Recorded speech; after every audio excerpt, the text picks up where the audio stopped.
So now we are going to get some practice doing gradation. So gradation is a gradual blending from one color into another. So it's not like there's stripes. There's no line where one color stops and the next color starts. It's very slow and gradual. You can barely tell where one color starts and the next one stops. So here's what you're going to need. You're going to be doing this in your sketchbook. So you're going to have a full piece of paper. You're going to need your oil pastels. I know you have fewer than I do, but that's okay. It'll still work. You're going to need a Sharpie, a pencil, and this color wheel will be under resources on Google Classroom. You might want this up on your screen as you work because it'll come in really handy. So the first thing that you are going to do in your sketchbook is you're going to trace your hand.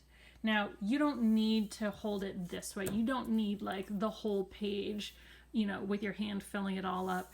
Feel free to turn it sideways and just trace your hand on one half of that. And that'll come in handy a little bit later. Take your pencil and trace your hand. And if it's been a while since you traced your hand, just remember, hold your pencil straight up and down. Don't hold it at an angle because that'll draw like underneath your hand and you'll end up with like really weirdly skinny fingers. So hold it straight up and down. Trace around your hand. And now take your Sharpie and go over those lines with Sharpie so they show up really, really nice and dark. So now that I've done that, now we need to really choose our colors wisely, because if you choose colors wisely, getting the gradation, getting them to blend really, really gradually and smoothly from one into the next becomes so much easier.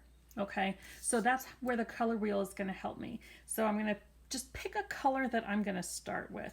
So maybe I'm going to start with sort of this orangey color. Well, where is this on the color wheel? Looks like yellow orange, or close enough. So if that's going to be my first color, I'm going to take that and I'm going to start coloring in really solid. You can decide how you want to color this. If you want all the tips of the fingers to be the same color, you can do that. You can kind of arrange your colors however you want. But you're going to color, I don't know, an inch or two down.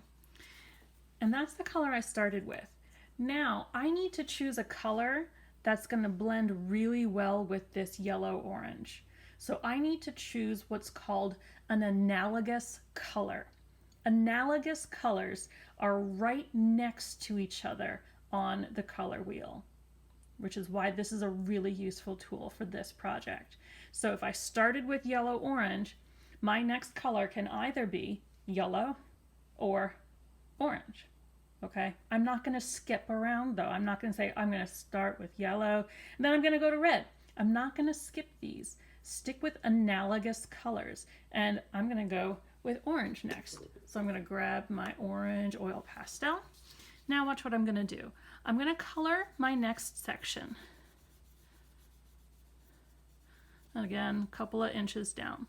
But I'm not just coloring next to it. Now what I'm going to do is I'm going to overlap it. I'm going to color with orange on top of my yellow orange. I might need to go back to my yellow orange and color my yellow orange on top of my orange. And just by overlapping them, they blended together really, really well. So color my next section, overlap, might need to go back, but overlap your colors. Okay, so if I went from yellow orange to orange, now I go to red orange. So I'm going to find that one. Color, overlap. You see how smooth this is?